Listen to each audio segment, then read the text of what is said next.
Hello, everybody. Welcome to Dad's Den of Pop Culture. A little new indie comic review today. Nexus Scourge by Mike Baron and Kelsey Shannon. This is my introduction to the character of Nexus. Missed out back in the old days, and I've been aware of the character for a very long time, had never dipped in until now. And I got to say, I like what I see. We got a few bonuses with this campaign. Trading card, a cool sticker, and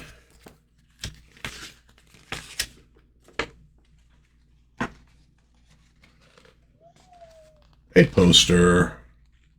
Very cool. I remember when you used to get stuff like that in comic book shops. So nice little extras. But frankly, I never buy these things for the extras. I buy it for the book itself. So I'm not going to be able to give you a review comparing this to past Nexus works because I haven't read them. I don't know. This is my introduction. So keep that in mind as I'm talking about this. Now, number one, this is the satin finish, which Fabrizio Aiello did on his Horace Hoovers that just came out, and I love that satin finish on these comic covers. It's really cool. And another cool thing is so many of the covers, they're shiny, and it's a pain in the butt to try to film these things. But I'll tell you what, even if I get look at that, I turn my light right onto it, and you actually see even more than you did before, and it's not glaring, which is very cool. I might leave that on. We'll see. Sometimes it gets too bright. Okay, so what do we get in Nexus Scourge? And take this as for other people who are first-timers or new at this series. Oh, yeah, see, now there's a little more gloss. Okay, let's turn that light back around. So we're going to get a better look at things. So take this as a review for others who are maybe first-timers here, because I'm sure if you are a longtime fan of Nexus, I imagine you got this book, and I imagine you're going to be happy with it. And if you're not, well, that's up to you. What can I tell you? Okay. Nexus, created by Mike Baron and Steve Rude. Story by Mike Baron, illustrated by Kelsey Shannon. Letters by Warren Montgomery. Doesn't that sound like the name you get of a fictional president in like a movie or TV show? President Montgomery today, blah, blah, blah. Okay, publisher, Chris Braley. Editor, Judy Koo. Associate editor, Rose Weitz. Designers, Anita Margagna. And digital art technician, Adam Pruitt. Those are tiny words that are with the letters close together, and for this half-blind man, you have no idea the difficulty involved in me reading that. But you got to get those names in there because it's very, very important. Let's read this little intro right here. Horatio Hellpop, an enigmatic man plagued by nightmares and known as Nexus, dreams of real-life butchers and tyrants and what they have done, and then he finds them and he kills them. Known throughout the universe, Nexus is a godlike figure who acts as judge, jury, and executioner for the vile criminals who appear in his visions. Possessing limitless power, as long as he's exposed to the correct sun, Nexus is the greatest avenger in history, charged and empowered to slaughter the galaxy's mass murderers, and with all of space's jurisdiction, Horatio Hellpop battles tyranny across the galaxy as interstellar champion and executioner Nexus. So with an opening like that, obviously the first thing you're going to see is golf. And that's one of the things I really love about this book. Now, first, let's start with art. Man, Kelsey Shannon's on his game. The art is freaking gorgeous in this. If you ever watched one of the Graybeard draw streams on Aaron Lepresti's channel, you'll probably know that about Kelsey. That he can draw at the drop of a hat and do some really impressive work. And so we open up with this golf game. Now, one of the things that impressed me really early on, because, you know, it's sci-fi, but what kind of sci-fi are we talking about? And what this struck me as was being more akin to Hitchhiker's Guide to the Galaxy and Doctor Who than to, say, Star Trek and Star Wars. It has that feel.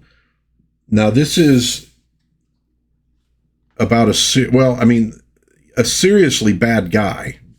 Okay, the person committing the crimes here, and the crimes he is committing, but there is a lighter touch on it, and it's I don't know.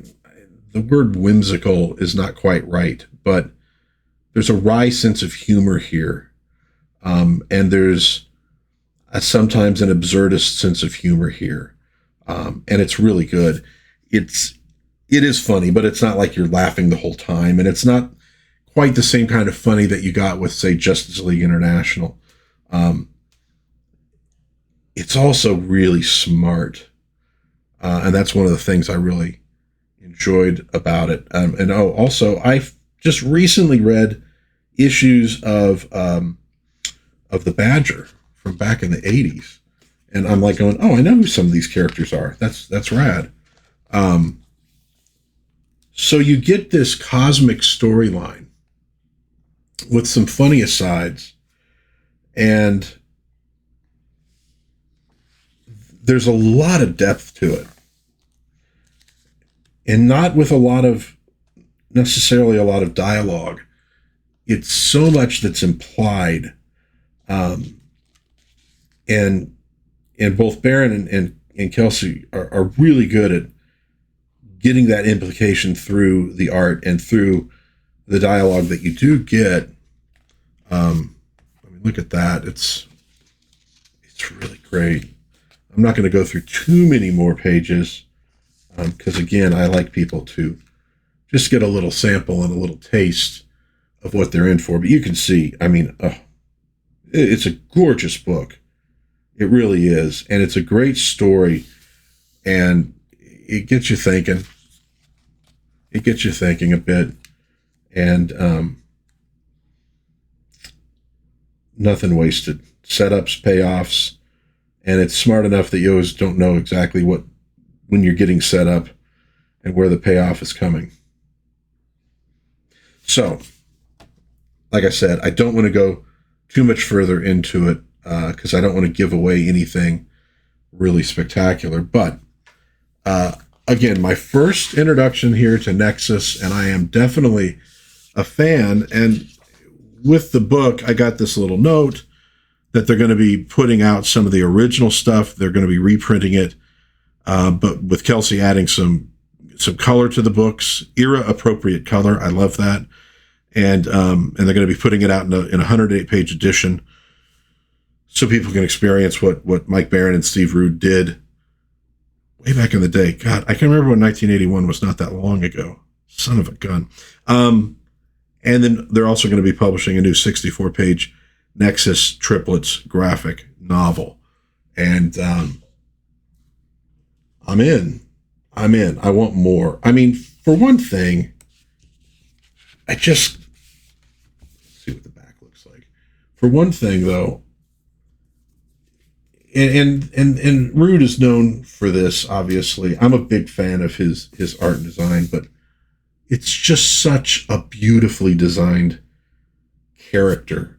We get so much stuff nowadays, and it even started back in the 90s, of over-designed characters, and I know that was a thing, and if you're of a certain age when you started, you have this soft spot in your heart for all the pouches and craziness that you got in a lot of 90s and into 2000s era design. But I like Minimalist. It's one of the things that really attracts me to original Star Trek. I love the minimalism of Superman, of Batman.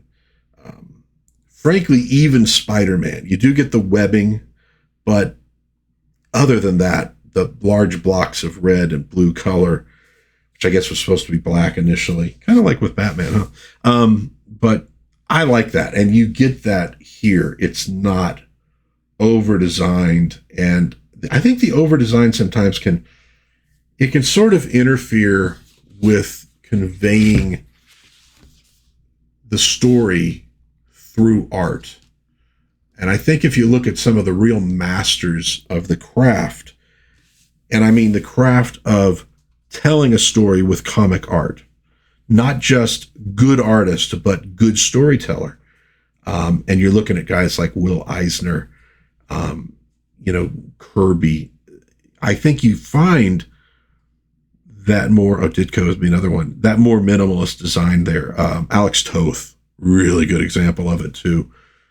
They didn't over design. They didn't add more than they needed to. And I think that helps with their ability to tell stories. And I think you get that here as well. So Nexus Scourge, thumbs up. Awesome little book. I love the tone. It's very clever. It's very well written, smart, funny. It's beautiful art from Kelsey Shannon. Dude, I know he's gradually working his way up to doing his own book with Shank, and I hope he does. I hope he does, because I love the dude. I really enjoy him. I really enjoy him on YouTube, and I'd love to see him get a book of his own out there. So hopefully soon. But are you an old-time Nexus fan?